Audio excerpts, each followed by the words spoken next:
இலக்கிய மாலை YouTube channel நேயர்களுக்கு அன்பு வணக்கம். இது கதையாடல் 9. இன்று நாங்கள் எடுத்திருக்கின்ற கதை நெதர்லாந்தை சேர்ந்த எழுத்தாளர் பவானி செல்வம் அவர்களுடைய மாற்றங்கள் காணாமல் என்ற கதை. இவர் பல சிறுகதைகள், கட்டுரைகள், நூல் வடிவிலும் இணையதளங்களிலும் வெளியிட்டிருக்கின்றார்.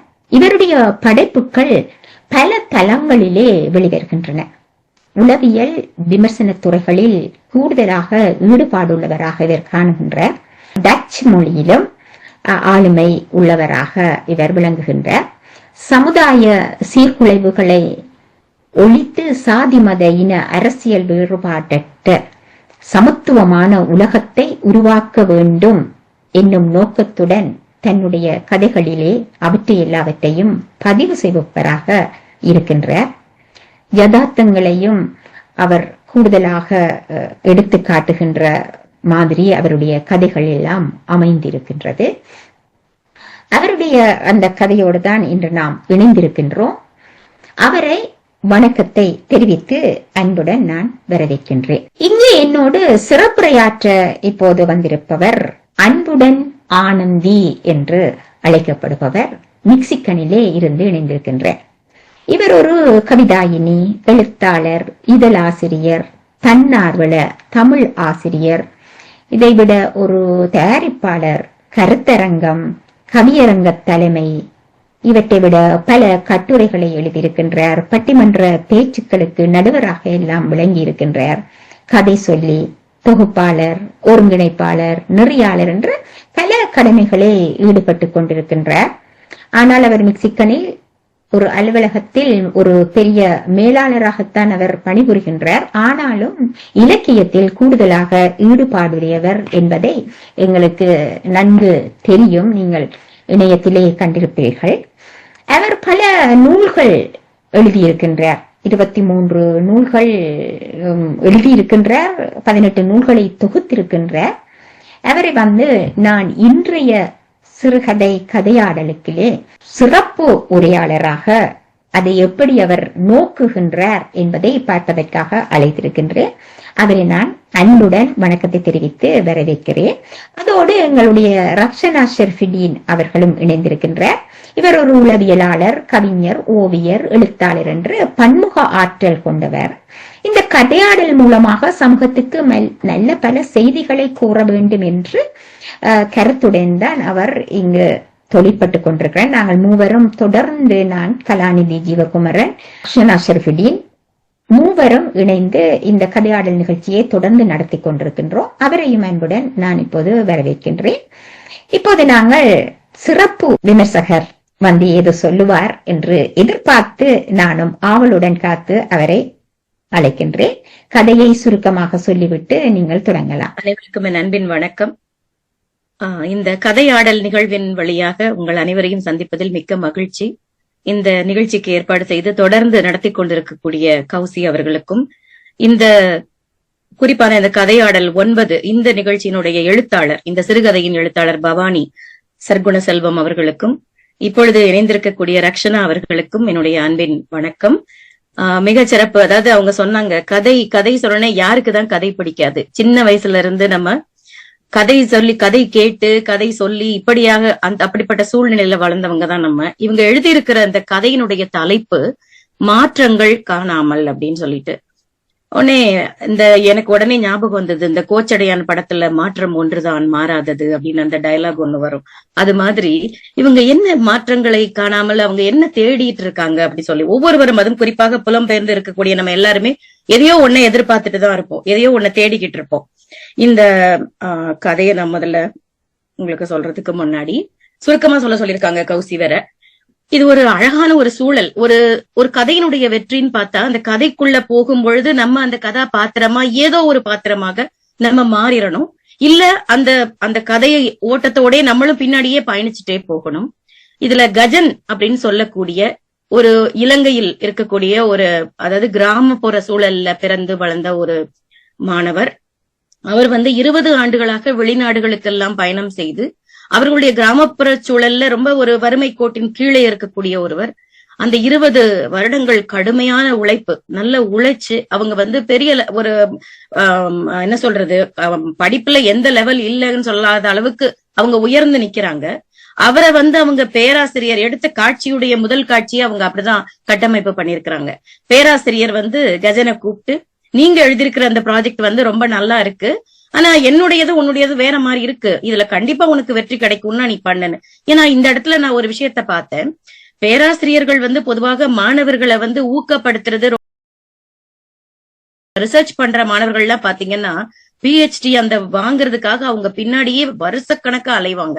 அவ்வளவு எளிதில் அவங்க பாஸ் ஆக்கி விட்டுற மாட்டாங்க. ஆனா இந்த இடத்துல அந்த ஒரு நல்ல ஒரு பேராசிரியர் அவருக்கு அமைஞ்சிருக்கிறாரு. அவரு முதுகுல தட்டி கொடுத்து, உனக்கு முடியும்னா நீ செய்யன்னு சொல்றாரு. என்னால முடியும்னு. இது என்ன கண்டுபிடிக்கிறாரு இங்க கஜன்னு பார்த்தா, இந்த புற்றுநோயில அவஸ்தப்படக்கூடியவங்களுக்கு இவர் வந்து ஒரு ரேடியேஷன் தெரப்பியல் கண்டுபிடிக்கிறாரு. அதாவது வெப்ப சிகிச்சை அப்படின்னு இது சொல்றாங்க. இந்த சிகிச்சைக்கு இவருக்கு பின்புலமா பேராசிரியர் துணை இருக்குது. இவர் வந்து என்ன பண்றாருன்னு பாக்குறதுக்கு முன்னாடி இவர் கஜனை பத்தி நிறைய எழுதியிருக்கிறாங்க ஆசிரியர். அவர் எப்படிப்பட்ட திறமையாளர், என்னென்ன படிப்பெல்லாம் படிச்சிருக்கிறாரு. நான் யோசிச்சேன், எதுக்கு, அதாவது இவ்வளவு விளக்கமாக அவருடைய படிப்பு திறமைகளை பத்தி சொல்லக்கூடிய காரணம் அவருடைய பின்புலம். அவர் கிராமப்புற சூழல்ல இருந்து வந்ததுனால எந்த உயரத்துக்கு எவ்வளவு கஷ்டப்பட்டு வந்திருக்கிறாருங்கிறத ரொம்ப அழகா எழுதியிருக்கிறாங்க. சரி, இந்த வெப்ப தெரப்பியை பத்தியும் தெர்மோ தெரப்பியை பத்தியும் இவங்க வந்து நிறைய விளக்கம் கொடுத்திருக்காங்க. அதாவது இது ரேடியேஷன் தெரப்பி கூடவும் சேர்ந்து இது வந்து எப்படி வந்து வேலை ஆகும், கீமோதெரப்பி கூட சேர்ந்து இணைந்தும் அது வந்து இது உடனும் சேர்ந்து அது முழுமையாக அதை வந்து ரிமூவ் பண்றதுக்கு அது உதவி செய்யுங்கிறதுக்கு நிறைய விளக்கங்கள். அது வந்து நம்ம அந்த பக்கம் அது உள்ள போக வேண்டாம், நேரம் இருக்காது. இந்த கஜனுக்கு நம்ம திரும்பி வருவோம். சில பேரு வெளிநாடுகளுக்கெல்லாம் போனாலும் நம்ம தாய் நாட்டினுடைய தொப்புள் கொடி உறவு மனசுல அடிச்சுட்டே இருக்கும், நம்ம நாட்டுக்கு ஏதாவது செய்யணும். இந்த உலக நாடுகளுக்கு எல்லாம் செய்யறது தாண்டி எல்லாருக்கும் மனசுல இருக்கக்கூடிய என்னுடைய தாய் நாட்டிற்கு ஏதாவது செய்யணும். அதேதான் நம்ம கஜனுக்கும் இருக்கு. அவர் எவ்வளவு உயரத்துக்கு வந்தாலும் சரி, இந்த ரிசர்ச் வந்து முதல்ல என்னுடைய நாட்டு மக்களுக்கும் நான் உபயோகமா இருக்கணும் அப்படின்னு அவர் மறக்காம, எப்பவுமே அவர் வந்து வெளிநாடுகள்ல சுத்திட்டு இருந்ததுனால சொந்த கிராமத்துக்கு அதிகமா வரதில்லைங்கிறது இந்த கதை ஓட்டத்துல நீங்க புரிஞ்சுப்பீங்க. இந்த முறை அவர் யாழ்ப்பாணம், அவரு பிறந்த கிராமத்துக்கு வராரு. அங்க அவர் வரக்கூடிய சூழல், அங்க உடனே அங்க மேளதாளத்தோட அவங்கள வரவேற்க போறாங்க, எல்லாரும் மகிழ்ச்சி அடைவாங்க, அவருக்கு ரொம்ப பெருமையா இருக்கும் அப்படின்னு அந்த காட்சி நம்ம எல்லாரும் மனசுல கற்பனை பண்ணிட்டு இருப்போம். இங்க வந்து ஒரு அழகான ஒரு சூழல், அந்த கிராமத்துல இருக்கக்கூடிய அந்த ஒரு நாட்டாம பண்றதுக்குன்னு ஒருத்தங்க இருப்பாங்கல்ல, அந்த மாதிரி ஒரு கேரக்டர், அவங்க பொன்னருங்கிற கேரக்டர் ஒண்ணு வச்சிருக்கிறாங்க. இந்த பக்கம் இவர் வந்து படிச்ச வாத்தியார், அவங்க 2 பேருக்கு இடையில ஒரு உரையாடல் மாதிரி இங்க ஏற்பாடு அந்த கதையில வந்து போகுது கதை ஓட்டம். இவரு கிராமத்துக்கு வராரு, அதுவும் பென்ஸ் கார்ல வராரு. அந்த பொன்னருங்கிறவர் அந்த நாட்டாமைக்கே உள்ளது. ஏன்னா அவங்களுக்கெல்லாம் வந்து அடிமட்டத்துல வேலை செய்யறவங்களை எப்பவுமே அவங்க மதிக்கிறது இல்லை. ஏன்னா அவங்க மட்டும்தான் எப்பவுமே அவங்களுடைய என்ன சொல்றது, பரம்பரையா அவங்கதான் உயரத்துல இருக்கணும், மத்த எல்லாரும் அவங்க காலு கீழதான் இருக்கணுங்கிற ஒரு எண்ணத்தோட இருக்கக்கூடிய ஒரு கேரக்டர். அப்ப இவரு பென்ஸ் கார வரது பார்த்த உடனே யாரா அது பென்ஸ் கார்ல வரது அப்படின்னு சொல்லி வாத்தியார் பார்த்துட்டு இருக்கும்போது இவர் வந்து ரொம்ப அலட்சியமா சொல்றாரு அந்த இடத்துல, அவன் தெரியாதா உனக்கு, அந்த சின்னனோட மகன் அந்த கஜன் தான். அப்போ இவரு வந்து இந்த நாட்டுக்கே வந்து ராஜாவா ஆனாலும் சரி, நாங்க ஒண்ணு இந்த கீழே தான் வச்சிருப்போம் அப்படிங்கிற ஒரு ஆட்டிடியூட் அங்க காட்டுறாங்க. அந்த அவன் சின்னனோட மகன் தான், அவன் தெரியாதா, சின்ன வயசுல நோஞ்சானா கடந்தானே அவன் தான் அப்படின்னு சொல்லி அவரு நக்கலா சொல்ற மாதிரி ஒரு காட்சி அமைப்பு. அப்ப வாத்தியார் விட்டு கொடுக்காம சொல்றாரு, அவன் அப்ப சின்ன பிள்ளையிலே அவன் எத்தனை வருஷமா வெளிநாட்டுல போய் பெரிய படிப்பெல்லாம் படிச்சு இப்ப ரொம்ப நல்லா இருக்கான் அப்படின்னு அந்த வாத்தியார் சொல்லக்கூடிய சூழல். அப்பவும் பாருங்க, ஆமாமா அதை படிச்ச இதை படிச்சேன்னு புழுவிட்டு இருப்பீங்க அப்படின்னு சொல்றாங்க. எனக்கு இதுல ரொம்ப பிடிச்சது அந்த நம்ம இலங்கையில் பேசக்கூடிய அந்த பேச்சு வழக்கில் இந்த கதையோட்டம் போறத நான் ரொம்ப ரசிச்சேன். ஏன்னா நம்ம செந்தமிழ் எழுதுறது எல்லாத்துக்கும் புரியறது இல்ல, இது அந்தந்த சூழல இருக்கக்கூடிய மக்களுடைய மொழியில எழுதும் பொழுது அவங்க மனசுக்குள்ள சுலபமா நுழைஞ்சிடலாம். அது ஒரு சாவி மாதிரி, அதை அழகா அவங்க கையாண்டு இருக்கிறாங்க. இவனுங்கெல்லாம் படிச்சேன்னு புழுகிட்டு தெரியவானுங்க, நான்லாம் நம்ப மாட்டேன் அப்படின்னு அவருக்கே உரித்தான அந்த அதிகார தோணில ஒரு ஆணவத்துல அவர் சொல்றாரு. அப்போ வாத்தியார் சொல்றாரு, சச்சா அப்படியெல்லாம் நல்லா படிச்சான், அவன் கெட்டிக்காரன் தெரியுமா, நம்மளுக்கு எல்லாருக்கும் பெருமை சேர்க்கிற மாதிரி அவன் இன்னைக்கு எப்படி இருக்கான்னு தெரியுமான்னு வாத்தியார் நிதானமா சொல்றாரு. இவர் அப்பவும் சொல்றாரு, அந்த கஜனை மட்டும் அவமானப்படுத்துறது அவருடைய நோக்கம் இல்ல, இவன் பரம்பரையே எனக்கு கீழே வேலை பார்த்தவன் தான். ஏன் இவன் அப்பனும் எனக்கு கீழே தான் வேலை பார்த்தான், அவங்கள பத்தி எல்லாம் எனக்கு தெரியாதா? ஏற்கனவே அவனுங்களை அதாவது காலு கீழே வைக்க முடியல, இவன் இப்போ ஒரு நல்ல லெவலுக்கு வந்துட்டான், இனிமே இவனுங்களை கையில பிடிக்க முடியாது. அவரு கவலை அதுதான். அங்க அந்த இவனுங்க தலையெடுத்து வந்துட்டாங்கன்னா நம்மள மதிக்க மாட்டாங்க, நம்ம அதிகாரம் செல்லுபடி ஆகாது அப்படின்னு சொல்லி நிறைய திரைப்படங்கள் இது மாதிரி நம்ம நிறைய பார்த்திருப்போம். அந்த ஆண்டான் அடிமை அப்படிங்கறதெல்லாம் அந்த அந்த ஒரு துணியில இருக்கிறவங்க வளர விட மாட்டாங்க.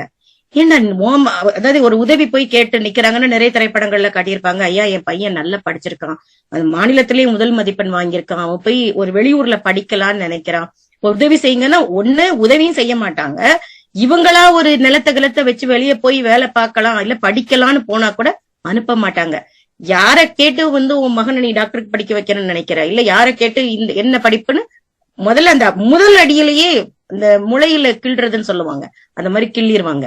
ஏன்னா அவங்கள பொறுத்த வரைக்கும் காலம் காலமா இவங்க அடிமையாவே இருக்கணுங்கிறது தான் அவங்களுடைய எதிர்பார்ப்பும் கூட. அப்போ இங்க இந்த வாத்தியாரும் பொன்னருடைய இந்த உரையாடல் இன்னமும் தொடருது. இப்ப வாத்தியார் சொல்றாரு, இன்னையா பேசிட்டு இருக்கீங்க, காலம்லாம் இப்ப மாறி போச்சு, வாய்ப்பெல்லாம் கிடைக்கிற வாய்ப்பை பயன்படுத்தி நம்ம முன்னேறி போயிட்டே தானே இருக்கணும். அவன் புற்றுநோய் ஆராய்ச்சியில எவ்வளவு பெரிய வேலை செய்யறான் தெரியுமா உங்களுக்கு, அது எவ்வளவு பெருமை தெரியுமா எங்களுக்குன்னு அவரு அவனுடைய அதாவது சில பேர் சொல்லுவாங்க உள்ள நுழையவே முடியாது, அவங்களுக்குன்னு ஒரு திரை போட்டிருப்பாங்க. இந்த அதிகார திரைங்கிறது ஒரு இரும்பு திரை மாதிரி, அதெல்லாம் உள்ள நுழைகிறதெல்லாம் சாத்தியமே கிடையாது. வாத்தியார என்ன சொன்னாலும் சில பேர் மண்டையில ஏறாதுமாங்கல்ல, அது மாதிரிதான் இவங்க இப்படி பேசிக்கிட்டு இருக்கும் பொழுதே யாராவது கதவை திறந்து உள்ள வர்றது அப்படின்னு பாக்கும் பொழுது அவர் பாக்குறாரு, கஜன் உள்ள வரான். பார்த்த உடனே வாத்தியாருக்கு சொல்லுவாங்க இல்லையா, ஈன்ற பொழுதில் பெரிதுவக்கும் தன் மகனை சான்றோன் என கேட்ட தாயின மாதிரி இந்த மாபெரும் சபைதனில் நீ நடந்தால் உனக்கு மாலைகள் விழ வேண்டும்னு ஒரு தாயை தாண்டி தந்தையை தாண்டி அந்த குழந்தைக்கு ஆசிரியராக இருக்கக்கூடியவர் அவ்வளவு பெருமைப்படுவாங்க.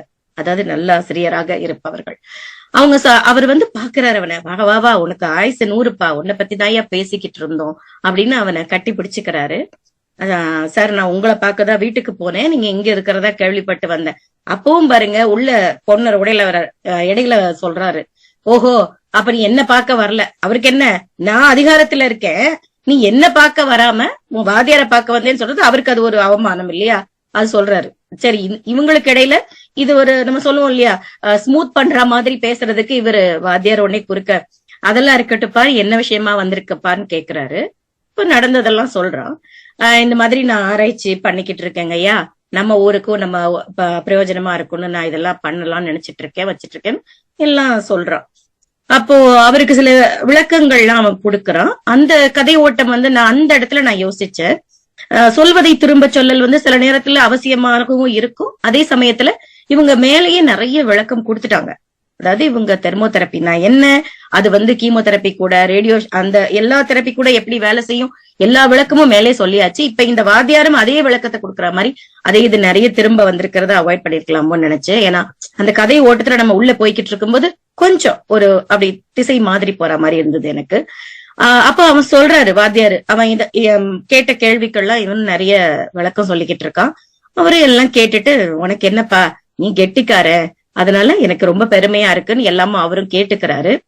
இதுல என்ன ஒரு முக்கியமான விஷயம்னா, நீ என்னுடைய மாணவன்கிறது எனக்கு பெருமையா இருக்குன்னு வாத்தியார் சொல்லிக்கிட்டு இருக்கும் போதும் இங்க பொன்னருக்கு இருக்க முடியல. சில பேருக்கு இன்னொருத்தர்களை பாராட்டினாலே தாங்க முடியாது, அப்படியே எரியும் உடம்பெல்லாம். அதுவும் அந்த அதிகார தொனியில இருக்கிறவங்க, அந்த லெவல்ல இருக்கிறவங்க, தனக்கு கீழே வேலை செய்யறவங்க, இந்த அலுவலகத்திலே பாத்தீங்கன்னா நிறைய பேர் ஒரு பியூனோ இல்ல ஒரு கேட்டு திறந்து விடுற வாசல்ல நிக்கிற காவலாளியவோ மதிக்கவே மாட்டாங்க. எவ்வளவு வயதுல பெரியவங்களா இருந்தாலும் பேர் சொல்லிதான் அழைப்பாங்க. எனக்கு கூட தாயகம் வரும்பொழுது சில நேரங்கள்ல அதெல்லாம் பார்த்தா கடுப்பா இருக்கும். அவர் வயசு என்ன இவன் வயசு என்ன பேர் சொல்லி கூப்பிட்டுக்கிட்டு இருக்கான்னு தோணும் நமக்கு. அது மாதிரி வீட்டுல ஒரு வீட்டு வேலையாட்களா இருந்தா கூட வயசுக்கு மரியாதை கொடுக்க மாட்டாங்க. ஆணோ பெண்ணோ அவங்கள பேர் சொல்லி மிரட்டி உருட்டுவாங்க. அதே தோனிதான் இங்க பொன்னருக்கும் இருக்கு. உன்னோட வெளிநாட்டு இதெல்லாம் இங்க சரியா வரும்னு நினைக்கிறியா அப்படின்னு கேக்குறப்ப அவர் சொல்றாரு. அப்பவும் அவன் பொறுமையா சொல்றான், இல்ல இங்க புத்துநோய்க்குன்னு விசேஷமா இருக்கக்கூடிய ஆஸ்பத்திரியில தான் இதை அறிமுகப்படுத்த போறோம்னு அவன் பொறுமையா தான் பேசிட்டு இருக்கான்.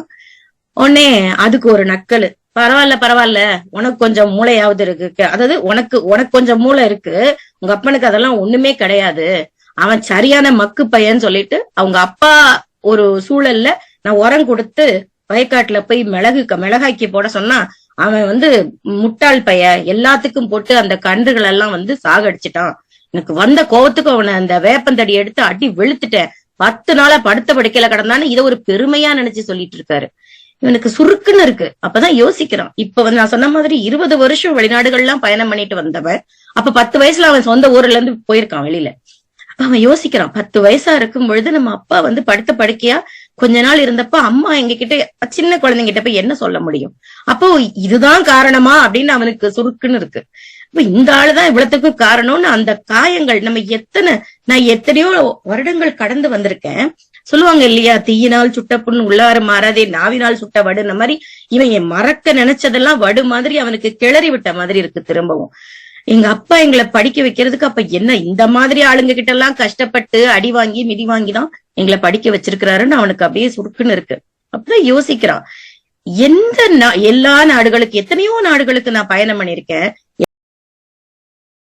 நம்ம நாட்டுலதான் இன்னமும் இந்த அதிகாரத்துவம் இந்த மாதிரி ஆளுங்களுடைய அழிச்சாட்டியம் எல்லாம் இன்னும் மாறவே இல்லையே. அப்ப அவங்க அப்பா இவரை எப்படி வளர்த்திருக்கிறாருன்னா, பொதுவா இது திரைப்படங்கள்ல வரக்கூடிய காட்சிதான். ஒரு இடத்துல ஒரு கொலை நடக்கும், ஒரு ஏதோ ஒரு தவறுகள் நடக்கும் பொழுது அந்த இளம் ரத்தத்துல சூடேறி நான் சாட்சி சொல்றேன் அப்படின்னு யாராவது கிளம்புனா கூட அந்த வீட்டுல இருக்க பெரியவங்க தடுப்பாங்க. வேணாயா, போலீஸ் ஸ்டேஷன் வாசல்ல கால் வைக்காத, உன் வாழ்க்கையை சீரழிச்சிருவானுங்கன்னு. ஏன்னா இன்னைக்கு அப்படி சூழல்ல தான் நம்ம இருக்கோம். ஒருத்தங்க ஒரு விஷயத்துக்கு போய் சாட்சி சொல்ல கூட பயமா இருக்கு. ஏன்னா அந்த சாட்சி சொல்ல வந்தவனுடைய வாழ்க்கையை அழிச்சிருவாங்க. அதேதான் இவங்க அப்பாவும் சொல்லியிருக்கிறாரு இவங்கிட்ட, வேணாம்ப்பா, அதாவது அவரவர் செஞ்சதுக்கு அவரவர் அனுபவிப்பாங்க, அவங்கள போய் நான் திருத்த போறேன்னா போயிட்டு அவங்கள தண்டிக்க போறேன்னு போயிட்டு நீ ஏதாவது வில்லங்கத்துல மாட்டிக்காதே. அவருடைய சூழல் அப்படி. இவனாவது தழைச்சு வரட்டும், இவரை போய் நான் போய் பண்ணையார போய் தண்டிக்க போறேன், இந்த தப்பு பண்ணவனை தண்டிக்க போறேன்னு இவன் எதுலயும் மாட்டிக்க கூடாதுன்னு அதே அந்த சராசரி அந்த தகப்பனுக்குரிய அந்த ஒரு சூழலை இங்க காட்டியிருக்கிறாங்க. இவன் ஒரு ரொம்ப ஒரு அடிமட்ட வாழ்க்கை இவனுக்கு இருந்திருந்தாலும் சரி, பல சந்தர்ப்பங்கள்ல இவன் காயப்பட்டதெல்லாம் இப்ப அவர் தூண்டி விட்டுட்டார். இந்த மனுஷன் பொன்னர் பேசின பேச்சுல இவனுக்கு இந்த 20 வருஷமான எங்கெங்கயோ போயிட்டு வந்தும் இங்க இந்த அடக்குமுறை இன்னும் மாறவே இல்லையே, சாக்கடை மாதிரிதான் இருக்கு நம்ம நாடு. எத்தனையோ முன்னேற்றங்கள் எல்லா நாடுகள்ல இருக்கு, இங்க எதுவுமே மாறலங்கிறது அவனுக்கு ஒரு வேதனையா இருக்கு. இவ்வளவு வருடங்கள் கழிச்சு சொந்த ஊருக்கு வந்திருக்கோம், என்னுடைய அப்பா அம்மா என்னை இவ்வளவு கஷ்டப்பட்டு வளர்த்திருக்காங்க, ஆனா இப்படிப்பட்ட ஆளுங்களை விடவே கூடாது. அவன் ஒரே ஒரு விஷயம் எனக்கு ரொம்ப பிடிச்சிருந்தது, ஏன்னா இது மாதிரி செயல்களை, ஏன்னா இப்ப அவன் ஒரு லெவல்ல இருக்கான், அவன் சொல்றான் இது போன்ற செயல்கள்லாம் இனிமே தொடராம தடுத்து நிறுத்தணும்னு ஒரு திட சங்கல்பம். அந்த வார்த்தை எனக்கு ரொம்ப பிடிச்சது. அந்த சொல்லாடல் ரொம்ப நல்லா இருந்தது. ஏன்னா என்னால அப்பா அன்னைக்கு பயந்தாரு, நான் எதுவுமே முன்னெடுக்கல, இன்னைக்கு நான் முடிவு பண்றேன், இதுக்கு ஏதாவது ஒரு வழி கண்டுபிடிச்சே ஆகணும். அவங்க எப்படி இவங்களை வளர விடாம முளையில கிள்னாங்களோ, இந்த மாதிரி ஆளுங்க வாழையடி வாழையா பரம்பரையா நம்ம ஆளுங்களை ஆள்றத நிறுத்தியே ஆகணும், அதுக்கு நான் ஏதாவது செய்யணும்னு அவன் இருக்கவே பிடிக்காம கிளம்பிடுறான் வீட்டுக்கு. அதாவது வழிநெடுக யோசிச்சுட்டே வரான். அவனுக்கு அவங்க அப்பா பத்தி, வளர்ந்த முறை பத்தி, எதுவுமே மாறாம இருக்கக்கூடிய அந்த பரிதாபம் பத்தி. வீட்டுக்கு வந்ததும் அங்க இருக்கக்கூடிய பூக்களை எல்லாம் பறிச்சு அப்பாவுடைய படத்து முன்னால போட்டு எல்லாத்தையும் யோசிக்கிறான். இவ்வளவு கஷ்டத்துல வளர்த்திருக்கிறீங்கன்னு அந்த திட சங்கல்பங்கிற வார்த்தைய அவங்க அப்பா படத்து முன்னாடி எடுத்த மாதிரி நம்ம நினைச்சுக்கலாம். இது ரொம்ப ஒரு அழகான ஒரு பார்த்தா ஒரு குட்டி கதை. இதை அழகா அந்த கதை ஓட்டத்திலேயே பின்னல் பின்னி நம்மளுக்கு கோபம் வரும், ஐயோ பாவம் அப்படின்னு அந்த உணர்ச்சிகளை எல்லாம் அந்த ஏற்ற இறக்கத்தோட நம்மளையும் அந்த கதையோட பயணிக்க வச்சிருக்கிறாங்க. ஆசிரியர் அவர்களுக்கு என்னுடைய அன்பும் வாழ்த்தும். இது போல நிறைய எழுதுங்க. ரசித்தேன். வாய்ப்பிற்கு நன்றி. என்னுடைய பார்வை. அடுத்ததாக நான் ரக்ஷனா கூப்பிடுறேன். ரக்ஷனா வாங்க. வணக்கம், நன்றி. நாங்க புதிதாக 2 பேரை நாங்க சந்திச்சிருக்கிறோம். கலா இல்ல அவக்கு இது ஒரு இதுக்கு போயிட்டா, மாமனாருக்கு சீரியஸா இருக்குதான். மாமனார் இல்ல, சம்பந்தி. சரி, வழக்கமாக இந்த 3ஆவதாக கருத்துரைக்கிறாள் நான். இன்றைக்கு 2வது கருத்துரைக்கு வந்திருக்கிறேன். இந்த கதை நான் வாசிச்ச பொழுது இந்த கதை இந்த கதையினுடைய அந்த கரு, இந்த கதை என்ன சொல்ல வருது, இந்த கதை மாந்தர்கள் ஒவ்வொருவருடைய பின்னணி, சமூகத்துல காலங்காலமாக இருக்கிற சில மனிதர்களுடைய, அதாவது எங்கட சமூகம் என்று மட்டும் இல்ல, சாதாரணமாகவே பல்வேறு சமூகங்கள்ல இருக்கிற பல்வேறு மட்டங்கள்ல இருக்கிற மனிதர்கள், அவர்களுடைய பண்பு, எங்களுடைய அந்த ஒவ்வொருவருடைய அதிகாரம் அல்லது அவர்களுடைய பின்புலத்தை அடிப்படையாக வைத்து சமூகத்தில் ஒவ்வொருத்தருக்கு இருக்கிற அந்த மேலோங்கிய அந்த கை, யாருடைய கை மேலோங்கி இருக்கிறது என்கின்ற பாங்கு, அவர்கள் மற்றவர்கள் எப்படி அவர்கள் பாவிக்கிறார்கள் என்கின்ற பாங்கு. ஊர்ல சொல்லுவார்கள், இந்த ஏழை சொல் அம்பலம் ஏறாது என்று ஒரு பேச்சு வழக்கில் சொல்லுவாங்க, ஏழை சொல் அம்பலம் ஏறாதுன்னு சொல்லி. இது காலங்காலமாக இருந்து வருகின்ற ஒரு விடயம். இந்த கதையில சொல்லப்படுகிற விஷயம் இது ஒரு மிக முக்கியமான ஒரு பிரச்சனை. இது ரெண்டு விதமா நாங்க பார்க்கலாம். முதலாவது இந்த அதிகார தோரணையில பொருளாதார ரீதியாகவோ இல்ல சமூக அடுக்குகள்லயோ மேல் தட்டில் இருக்கிறவர்கள் கீழ்த்தட்டில் இருக்கிறவர்கள் எப்படி அவர்கள் பாவிக்கிறார்கள் என்றது. இரண்டாவது, சாதாரணமாகவே யாராவது ஒருவர் முன்னேறி கொண்டு போனால் அதை காணச்சகியாமலுக்கு அதை எப்படியுமே விமர்சன கண்ணோட்டத்துல பார்க்கின்ற ஒரு பாங்கு மனிதர்களிடம் இருக்கிறது. இப்ப எங்களுக்கு அது அதிகமா எங்களுக்கு தெரியும். சிலர் எப்பொழுதுமே யாரையுமே அங்கீகரிக்க போறதில்லைங்கிற ஒரு கட்டாயம். அதாவது இந்த கஜன் என்கின்ற இந்த கதாபாத்திரம் செய்கின்ற ஆய்வு ஒரு புற்றுநோய் தொடர்பான ஒரு ஆய்வு. உலகத்திலேயே மனிதர்கள் மிகவும் ஆவலோடு எதிர்பார்த்து கொண்டிருக்கின்ற ஒரு கண்டுபிடிப்பு, ஒரு விமோசனம் கிடைக்காத இந்த பிரச்சனைக்கு என்று தேடிக்கொண்டிருக்கிற ஒரு விடயத்துல எங்கட சமூகத்தை சார்ந்த ஒரு மனிதர் போய் இதற்காக பாடுபட்டு தனது உழைப்பை அதுக்காக செலுத்தி அதில் ஒரு பலனை கண்டு வராங்க என்று சொல்ற அந்த இடத்துல கூட சிலரால அந்த விடயத்தை அங்கீகரிக்க இயலாம இருக்கிறது.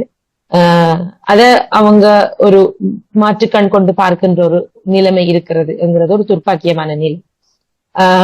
அதுல கொஞ்சம் கூடுதலாக இந்த சமூகத்துல இருக்கிற இந்த படித்தரங்கள், நீங்க யார் எங்க இருக்கிறாங்கிற விடயத்தையும் மிக ஆழமாக சொல்லப்பட்டிருக்கிறது.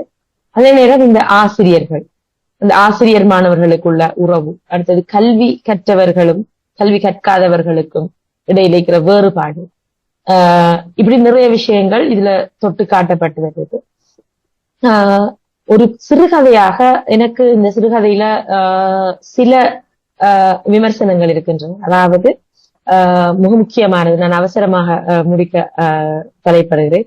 முதலாவது என்னை பொறுத்த வரைக்கும் ஒரு சிறுகதை என்று நாங்கள் எடுத்துக்கொள்ற நேரம் அது ஒரு விடயத்தை எங்களுக்கு நேரடியாக போதிப்பதாக இருப்பது கொஞ்சம் என்னை பொறுத்தவரையும் அது கொஞ்சம் அந்த சிறுகதை என்கின்ற அந்த இலக்கியத்துக்கு இன்னும் கொஞ்சம் பெருமை சேர்க்க முடியும் என்ற ஒரு நிலைப்பாடு எனக்கு இருந்தது. அதாவது இப்ப நேரடியாக இப்படி ஒரு விஷயம் இருக்கிறது, சமூகத்துல இப்படி ஒரு பிரச்சனை இருக்கிறது, இப்படி நடக்கிறது, இதை நாங்க மாற்ற வேணும் என்று சொல்கிறது கொஞ்சம் ஆங்கிலத்தில் சொல்ல கொஞ்சம் பிரீச்சியாக இருக்குமோ என்கின்ற ஒரு ஐயம் இருக்கிறது. ஆனால் என்னை பொறுத்தவரை இந்த கதையில இருக்கிற அந்த கதை மாந்தர்கள் அவர்கள் போதுமானவர்கள், இந்த பிரச்சனையை எடுத்து சொல்றதற்கு போதுமான அளவு கதை மாந்தர்கள். எனக்கு ஒரு ஆரம்பத்தில் ஒரு சிந்தனை வந்தது, இந்த புற்றுநோயில இவர் செய்கின்ற இந்த ஆய்வு தொடர்பான விளக்கம் மிக ஆழ்ந்த விளக்கமாக அது இருந்தது.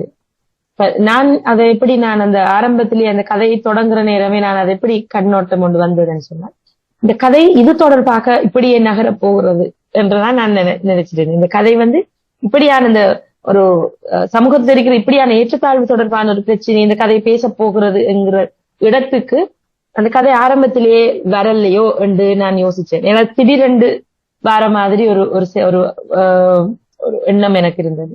அடுத்தது அப்படியான ஒரு கதை களமாக இருக்கிற பட்சத்தில் அந்த புற்றுநோய் தொடர்பாகவும் அதுக்கு இவர் கண்டுபிடிக்கிற இந்த இந்த ஆய்வு தொடர்பாகவும் ஆழ சிலாகிப்பது பொருத்தமானதாக இருந்திருக்கும்.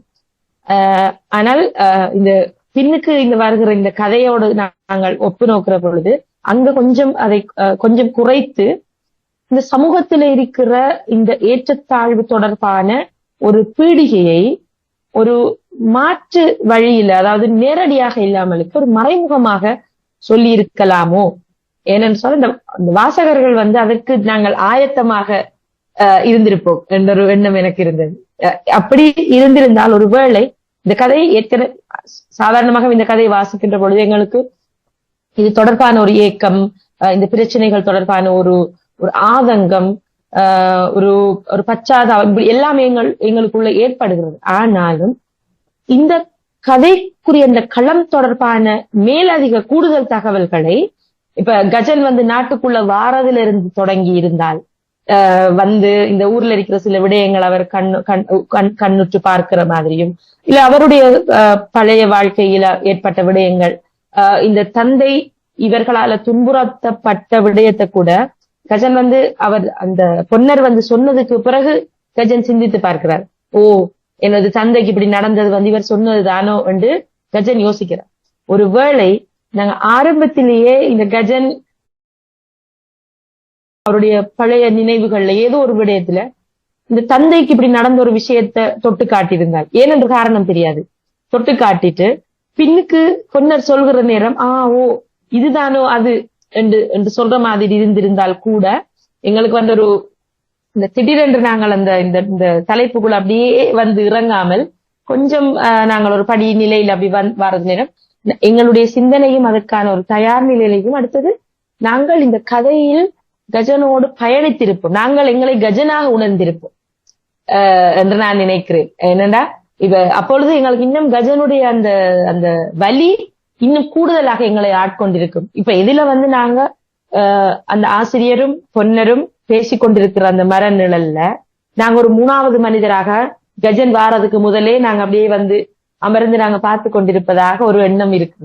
அப்படி இல்லாமலுக்கு நாங்களே கஜனோட அப்படியே வந்து படலைய திறந்து உள்ளுக்கு வந்து இவர்கள் பேசுகின்ற இந்த சம்பாஷணையின் மூலமாக இந்த மேலதிக தகவல்கள் அங்கே அந்த தெளித்திருந்தார். இன்னும் இது தொடர்பான ஆழமான கருத்துக்கள் பலவற்றை நாங்கள் இதுக்குள்ள இடைச்செருகி இருக்கலாம் என்கின்ற ஒரு விடயம் எனக்கு ஏற்பட்டது. ஆனாலும் இந்த தலைப்பு, இந்த கதையினுடைய கருப்பொருள் இது காலத்துக்கு மிக முக்கியமான தேவையாக இருக்கின்ற ஒரு கருப்பொருள். இதை நாங்க சொல்ல வேண்டும் என்று அதை கையில் எடுத்து அது சம்பந்தமான ஒரு முன்னெடுப்பு எடுத்திருக்கிறது வந்து இந்த ஒரு இலக்கியத்தினுடைய அடிப்படை நோக்கம் அதில் நிறைவேறுகிறதாக நான் கருதுகிறேன். அதே நேரம் மொழி அடிப்படையிலையும் அந்த விவரணங்கள் மூலம் எங்களை கொஞ்சம் இன்னும் எங்களை அந்த சூழலோடு, அந்த ஊரோடு, அதனுடைய அந்த சுவாத்தியங்களோடு எங்களை இன்னும் கொஞ்சம் அது தொடர்பான விவரணங்கள், பொன்னர் பற்றி ஒரு விவரணம் வந்திருக்கலாம், பொன்னர் பற்றி எதுவுமே சொல்லப்படவர், பொன்னருடைய பின்புலம் என்ன, இவர் எப்படிப்பட்டவர்ங்கிறது நேரடியாக சொல்லாவிட்டாலும் ஒருவேளை இந்த ஆசிரியருக்கும் பொன்னருக்கும் இடையில ஏற்கனவே ஒரு சம்பாஷணை போகிற நேரம் இதில் அந்த ரெண்டு பேருடைய பேச்சு, அவருடைய பின்புலம் என்ன, இவர் எப்படிப்பட்ட மனிதர், இதுக்கு ஏதாவது ஒரு வேற்று ஒரு ரெஃபரன்ஸ் எங்கேயாவது ஒரு இடத்துல வைத்து அந்த ஆசிரியருக்கு ஒரு ரெஃபரன்ஸ். ஏன்னா நாங்க எல்லா இடத்திலையும் வந்து படித்தவர்கள் எல்லாருமே ஏற்றத்தாழ்வை ஆதரிக்காதவர்கள் நாங்க சொல்ல இயலாது. படித்தவர்கள்ல கூட இப்படியான விடயங்கள்ல ஊறிப்போனவர்கள் இருக்கிறார்கள். அதோட வெளிநாடுகள் இதெல்லாம் இல்ல, எங்கட சூழல்ல மட்டும்தான் இருக்கு என்று சொல்வதை பற்றி நாங்க கொஞ்சம் யோசிக்க வேண்டும். ஏதோ ஒரு வடிவத்துல எங்கட ஊர் பகுதிகள்ல சாதி அடிப்படையில அது இருக்கிறது என்று சொன்னா, சர்வதேச ரீதியில நாங்க போகிற நாடுகள்ல அது வேறு விதமாக இருக்கலாம்.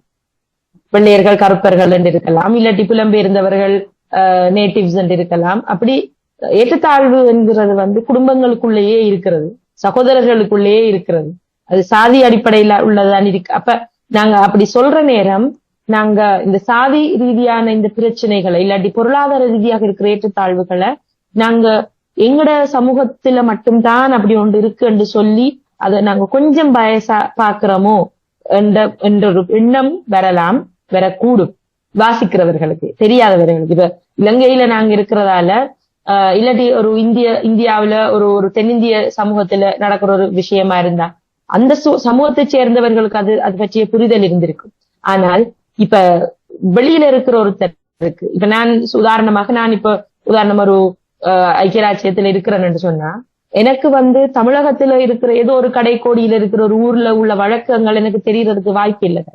எனவே நாங்க அந்த தகவல்களை நாங்க கொடுக்கிற நேரம் அதுல கொஞ்சம் நாங்க கவனமாக இருக்க வேண்டும் என்ற என்னுடைய கருத்து. மற்றபடி இந்த இந்த கஜனுடைய அந்த முன்னேற்றம் எங்களுக்கு பாக்குறதுக்கு மிக சந்தோஷமான ஒரு விடயமா இருக்குது. எங்களுக்கு ஒரு மலர்ச்சி எங்க மனதுல தெரியுது. கஜன் இப்படி ஒரு சூழல்ல இருந்தவன் கெட்டிக்கார பையன் சொல்றார், அவர் மூக்கு சிந்தி கொண்டு அவன் இதுல துடைச்சிட்டு போனவன் தானே என்று சொல்லி எங்களுடைய வாழ்க்கையில எங்களுக்கு அதை நிறைய பேர்ல எங்களுக்கு அப்படி ஒப்பு நோக்கக்கூடியதா இருக்குது, எங்களுக்கு அந்த ரிலேட் பண்ணக்கூடியதா இருக்குது, அப்படி நடக்கிறது. ஆனாலும் சமூகத்துல ஒரு இடத்துல இருக்கிறவர்கள் எப்பொழுதுமே ஏதாவது ஒன்றை சொல்லி அவர் எப்படி என்றாலும் இவங்க இப்படியானவங்க தானே, இவங்க இப்படி இருந்தவங்க தானே, எங்கட வீட்டை வேலை செஞ்சவங்க தானே, எங்ககிட்ட வாங்கி சாப்பிட்டவங்க தானே சொல்லி சொல்லி சொல்லி அந்த பிள்ளைகள் எவ்வளவுதான் முயற்சி செஞ்சு சமூகத்துல முன்னுக்கு வாரத்துக்கு முயற்சி செஞ்சாலும் அந்த இவர்களுடைய இந்த பேச்சும் இவர்களுடைய இந்த பழைய நினைவுகளும் இந்த விடயங்களும் பின்னால ஒரு விலங்கு போல அவர்களை கட்டி இழுத்து கொண்டிருக்கிறது. இந்த பிள்ளைகளுக்கு இருக்கிற அந்த ஒரு மன உளைச்சல், அடுத்தது சமூகத்துக்கு தாங்கள் ஒரு வேலையை செய்ய வேண்டும் என்று நினைக்கிறவர்களுக்கு கூட ஏண்டா இந்த நாட்டுக்கு தள்ளி விடுறது. சிலர் அப்படித்தானே ஊரை விட்டு நாட்டை விட்டு ஓடி ஒளிந்து கொண்டிருக்கிறதுக்கு அதுவும் ஒரு காரணமா இருக்கிறது. எனவே இந்த கதையில பல்வேறு தளங்கள்ல நிறைய விடயங்கள் பேசப்பட்டு கொண்டிருக்கிறது. எனவே அது என்னுடைய கருத்து. அவர் பவானி கழிச்சதுக்கு பிறகு அதை பற்றி நாங்கள் நிறைய பேசுவோம். வணக்கம். நான் நேரத்தை கருத்துல கொண்டு சுருக்கமாக உங்களோட கதைக்கிறேன். என்னுடைய கதையை இன்று ஆய்வுக்கு எடுத்துக்கொண்டதுக்கு முதல் கண் இலக்கிய மாலை நிகழ்வுக்கும் கௌசிக்கும் எனது மனமார்ந்த நன்றிகளை தெரிவித்துக் கொள்கின்றேன். அடுத்ததாக இன்று விமர்சகர்களாக இங்கே சமூகம் அளித்திருக்கும் அன்புடன் ஆனந்தி அவர்களுக்கும் ரக்ஷானா அவர்களுக்கும் எனது மனமார்ந்த நன்றிகளை தெரிவித்துக் கொள்கின்றேன். ஆனந்தி இந்த கதையை மிக அழகாக சுருக்கமாக திருப்பி கூறினார். அவர் இந்த கதையை கூறும் பொழுதே அதுல இருக்கக்கூடிய முக்கியமான விடயங்களையும் சேர்த்து சொல்லிக் கொண்டு போனார். அதுல அவ கதையை மிக அழகாக சொல்லி கொண்டு போன அந்த நேரங்கள்ல சில குறிப்புகளை நான் எடுத்து வச்சேன். அப்ப அதாவது அந்த சொன்ன விடயம் திருப்பி வந்திருக்கின்றது. சொன்னது என்னென்றால் அது அந்த முதல் ஒரு சாதாரண விளக்கம் ஒன்று கொடுத்தேன் நான். அது என்ன மாதிரியான எண்ணத்தோட கஜன் அந்த நாட்டுக்கு வாரார், என்ன செய்ய போறாருன்றத. ஆனா பிறகு பொன்னர் அதை ஏற்றுக்கொள்ற இல்ல உங்களோட இந்த விண்ணாடங்கள் எல்லாம் இங்க சரி வராதுன்னு சொல்றார். உங்களோட நாடுகள்ல நீங்கள் வளர்ந்த நாடுகள்ல இப்ப போய் அங்க எல்லாம் கண்டுபிடிச்ச கண்டுபிடிப்புகளை நீங்கள் இங்க இதன் இயலாது, அதுக்கெல்லாம் காசு இருக்கும்ன்ற மாதிரி அவர் கேட்கல கஜந்த நிலைமையில அவர் அதை கன்வின்ஸ் பண்ண வேண்டியதா இருக்குது. அது ஈவன் வளர்ந்த நாடுகள்ல கூட பணம் ஒரு பிரச்சனையா தான் இருக்கும். ஏன்னா ஒன்றை கண்டுபிடிக்கல, அத முழு ஆஸ்பத்திரிக்கும் கொண்டு போறதுக்கு பண செலவு இருக்கும். மறுபடியா அதால எவ்வளவு வருடங்கள் தாண்டித்தான் அந்த கண்டுபிடிப்புகள் உண்மையில நடைமுறைக்கு வருது. அந்த சிக்கல் பணக்கார நாடுகள்லயே இருக்க இலங்கை போன்ற நாடுகள்ல இருக்கும். அப்ப அதுல அந்த ஆனா இலங்கை போன்ற நாடுகள்ல இப்ப புற்றுநோய்னா அதுக்கு ஒரு ஆஸ்பத்திரி விமர்சிடமா இருக்கும்ன்றதை சுட்டி காட்டி அப்ப அதுக்குத்தான் கொண்டு வர்றதை சொல்லிக்கல திரும்பி சில விஷயங்களை சொல்ல வேண்டி வந்துட்டது. அது முதல் பொதுவான விளக்கம் சொல்லி பிறகு பொன்னருக்கு பதில் சொல்றது சரியான கஷ்டம் என்றபடினால அது ஒரு திருப்பி சொல்ல வேண்ட வந்திருக்கேன்னு நினைக்கிறேன். ஆனால் உங்களுடைய அந்த விமர்சனத்தை நான் ஏற்றுக்கொள்கின்றேன். இருவருமே நிறைய விமர்சனங்களை முன்வைத்திருக்கின்றீர்கள். அதாவது அதே நேரம் நல்ல விடயங்களையும் நீங்கள் சொல்லி இருந்தீர்கள். உங்கள் இருவருடைய விமர்சனங்களையும் நான் ஏற்றுக்கொள்கின்றேன். அதிலே இப்ப அதாவது நேரடியாக போதிப்பது போல இல்லாம கொஞ்சம் மறைமுகமாக எழுதியிருக்கலாம் என்று அந்த ஒரு விடயத்தை ரக்ஷானா அவர்கள் கூறியிருந்தார்கள்.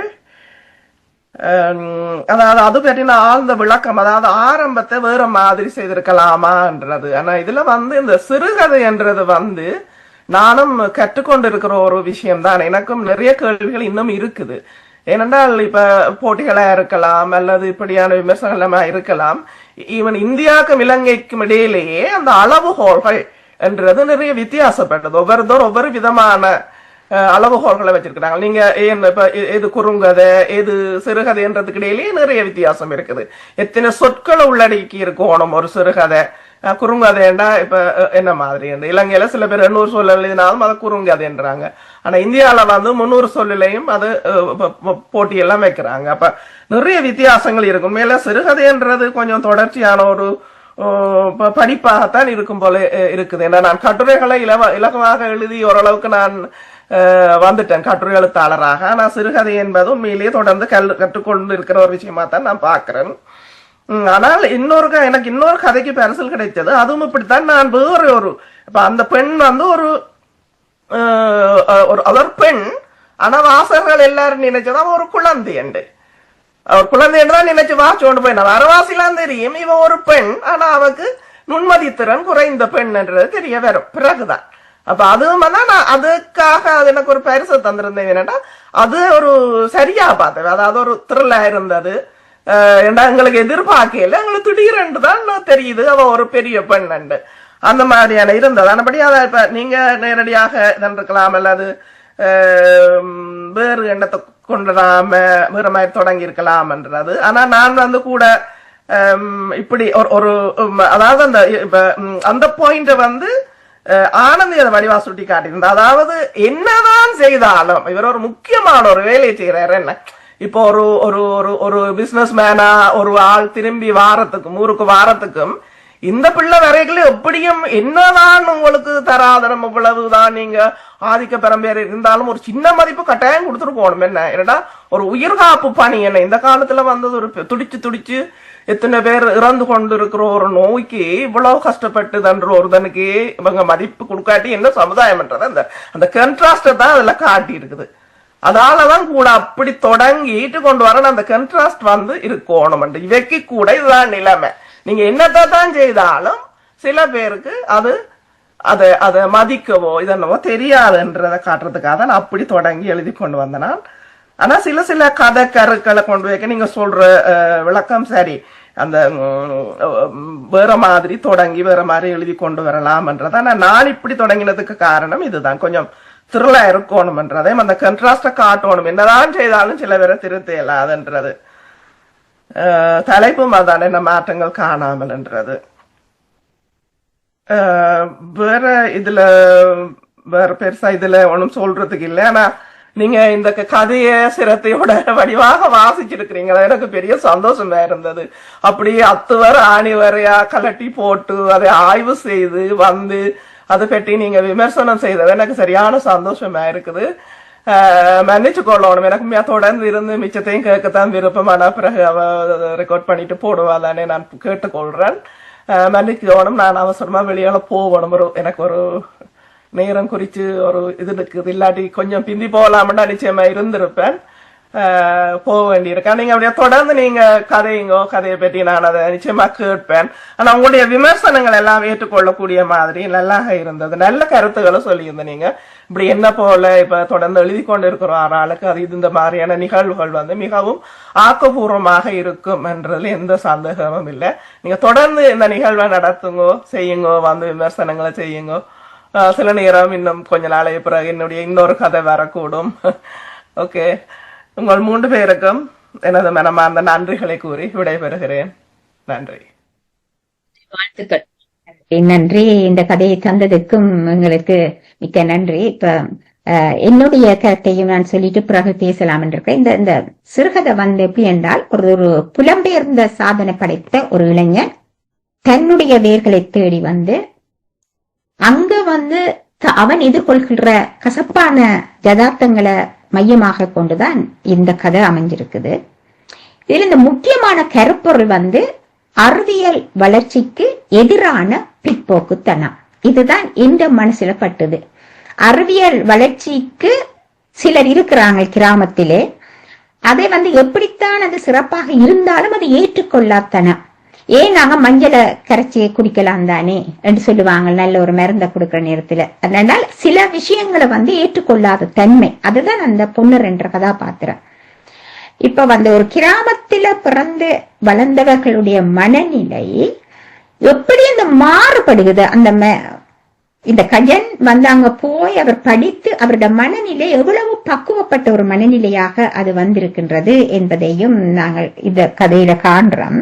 மற்றது இதுல முக்கியம் என்றால் உலகத்துக்கு எங்கட சொல்ல வர்ற விஷயம் என்னன்னு சொன்னால், கதாபாத்திரத்தை முன்னிறுத்தி நாங்கள் வந்து இந்த கதைக்குள்ள இருக்கிறதுன்றதைத்தான் சொல்றோம்.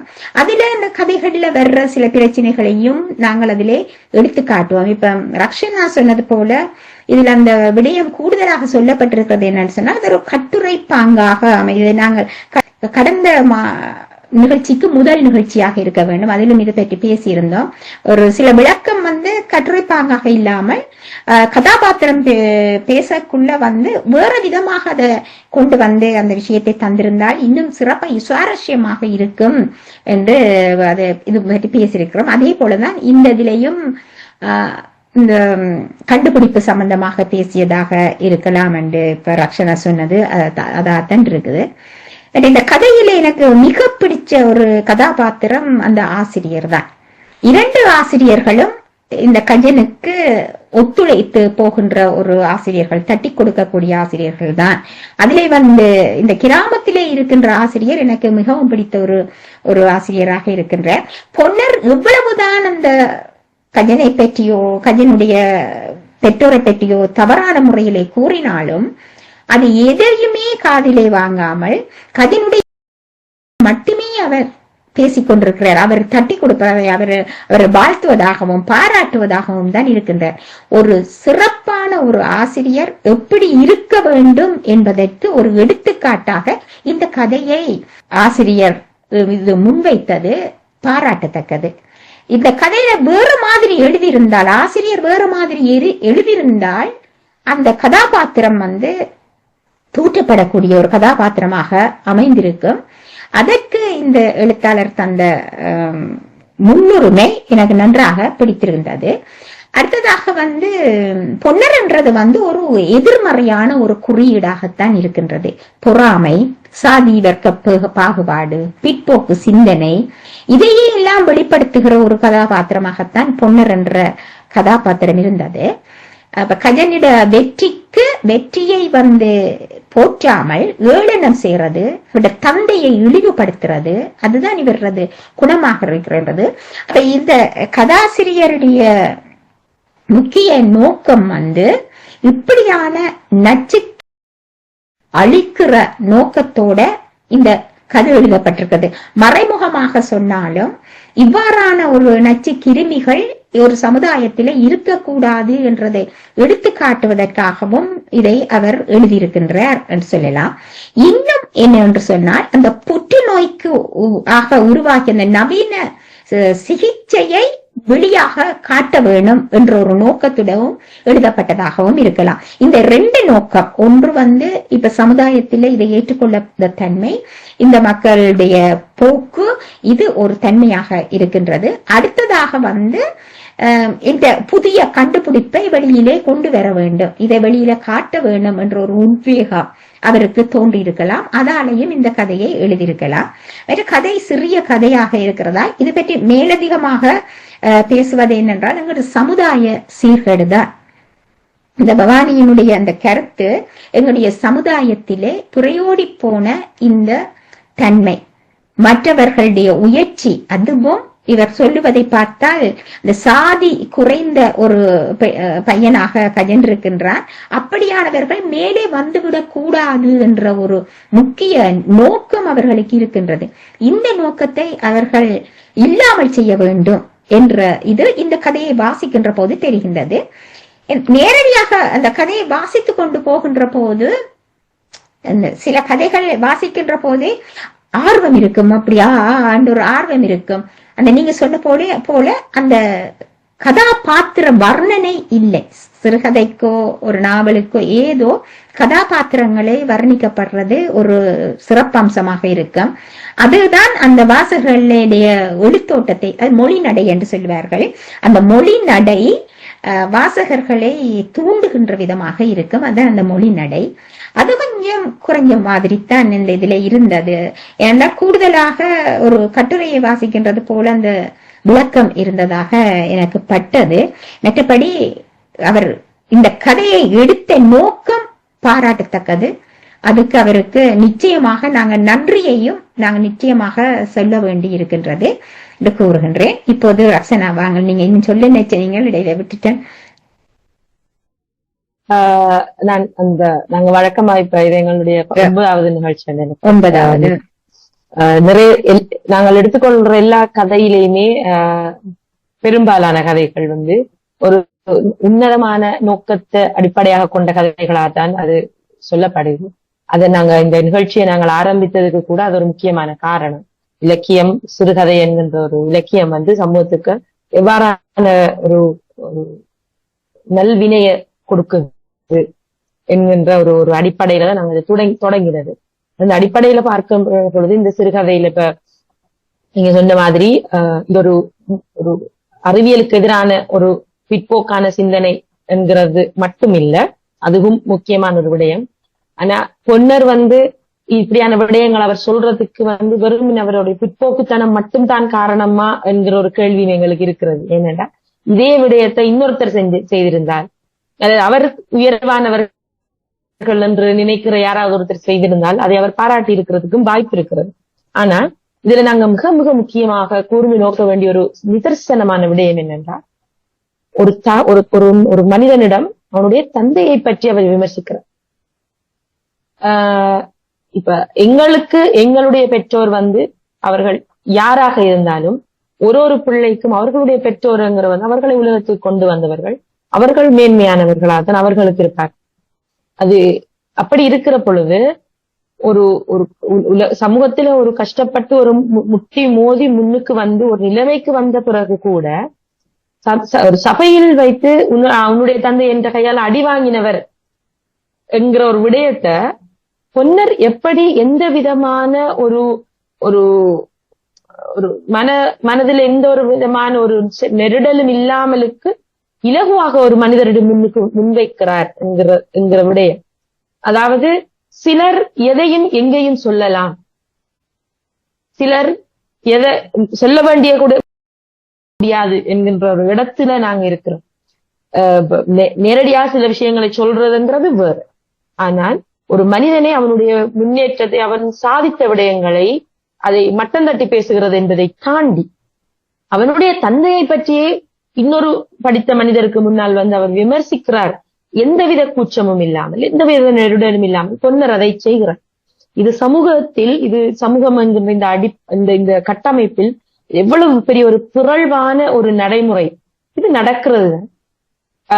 நான் நிறைய விடயங்களை இந்த விடயத்தை அவர் சொல்கின்ற பொழுது நான் என்னுடைய வாழ்க்கையிலே நான் சிலருக்கு நடக்கிற விஷயங்களை அதனை நாங்கள் கொஞ்சம் அலசி ஆராய்வது உண்டுதானே. அப்படியான சந்தர்ப்பங்களை நான் சிந்தித்த ஒரு விடயம், பொருள் இருக்கிறவர்கள் எதையும் பேசலாம், அவர்களுக்கு பயம் இல்லை. ஏதோ ஒரு அளவுல ஏதோ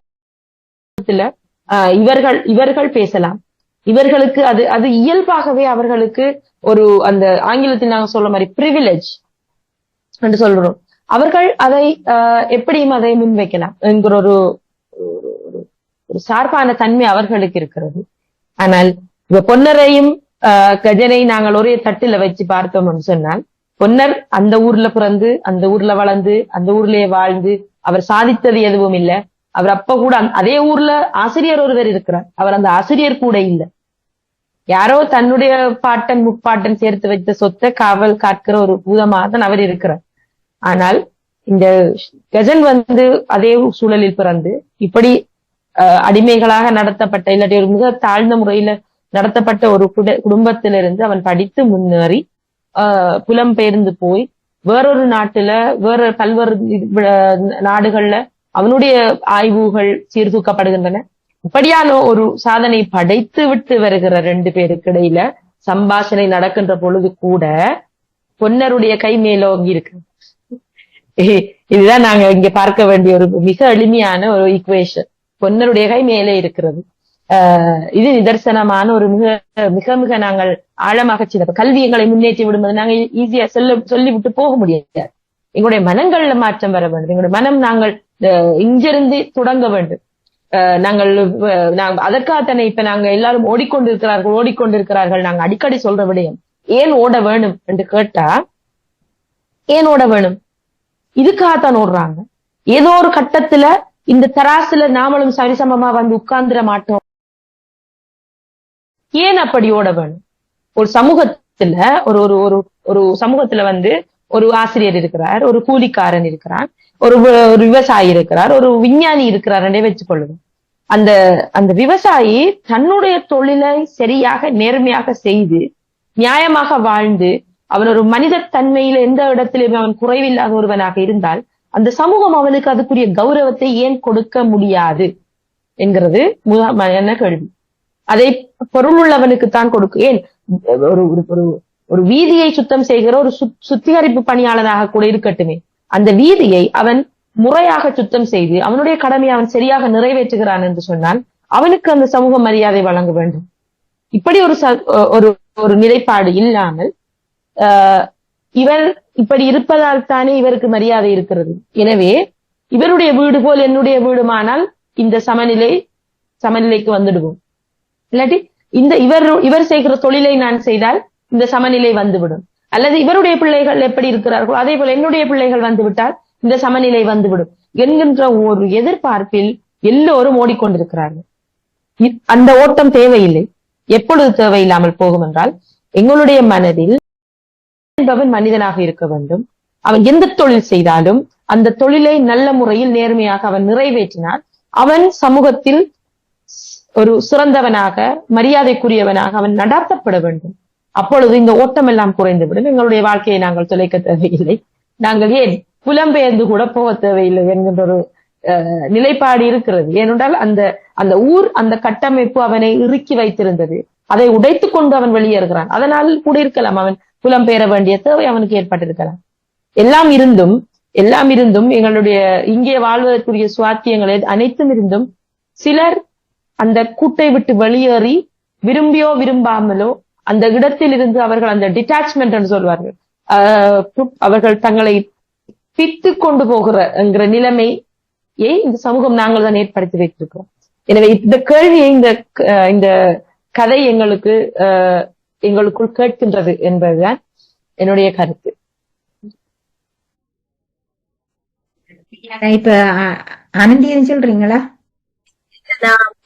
நான் சொன்னும் போது நான் ஒரு விஷயம் யோசிச்சேன். அதாவது நம்ம புலம்பெயர்ந்து நீங்க சொன்ன மாதிரி இந்த மாதிரி அதிகார தோணியில இருக்கிறவங்க நம்ம அதே இடத்துலயே நம்ம வாழலாம் அப்படின்னு நினைச்சா கூட வாழ விட மாட்டாங்க. அவங்களுக்கு இணையாக அதே நம்ம நினைக்கிறோம் இல்லையா, அந்த பணமும் அதிகாரத்துவம் அந்த பதவியும் இருக்கிறதுனாலதானே இப்படி ஆடுறாங்க.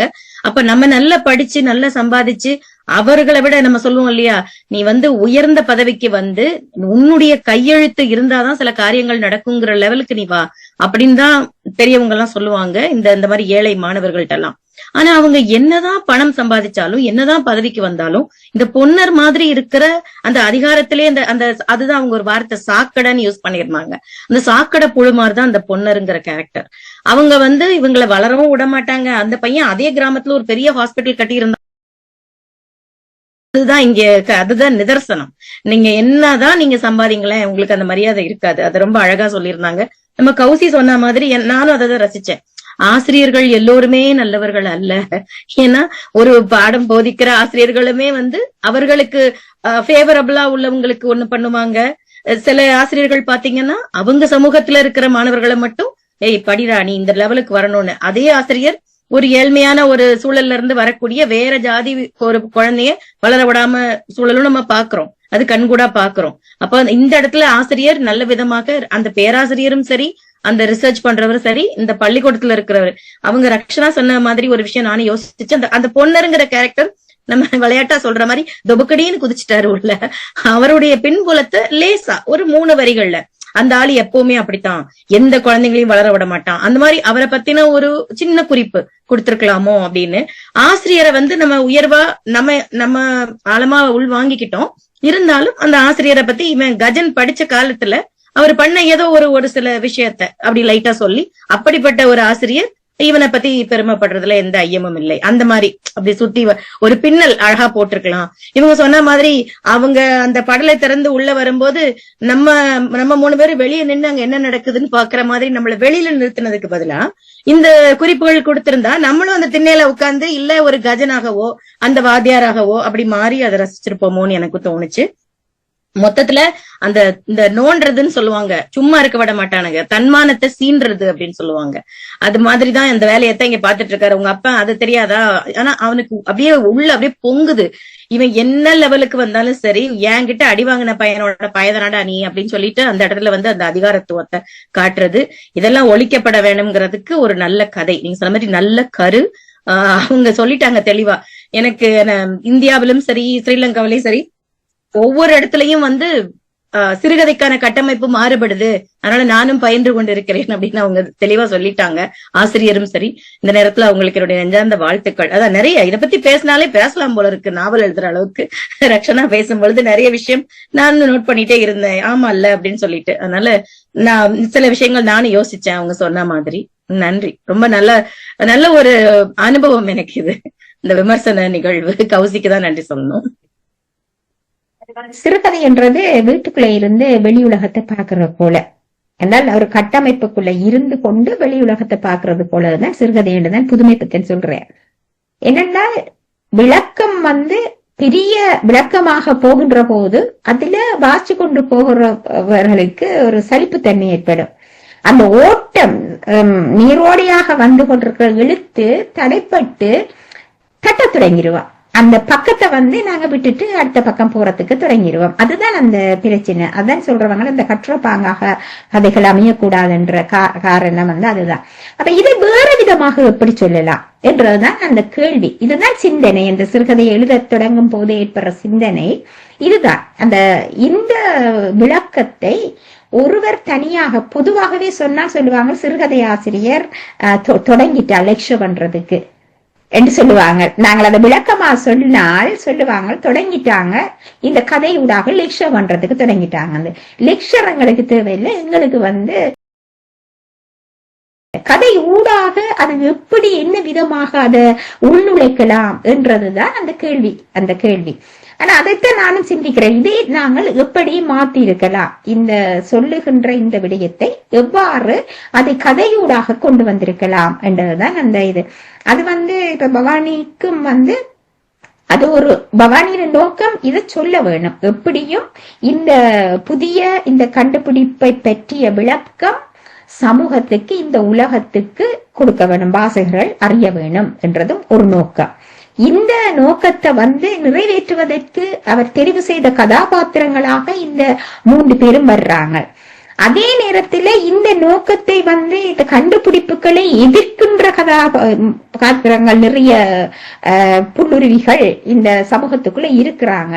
அவங்க விட மாட்டாங்க. இப்படி புதிய நிச்சயமா கண்டுபிடிப்புகள் மட்டும் இல்ல, சமூகத்தை உயர்த்துறதுக்காக எடுத்துக்கொள்ளக்கூடிய முன்முனைப்புகளை கூட தடை செய்பவர்கள் இருக்கிறார்கள் சமூகத்துல.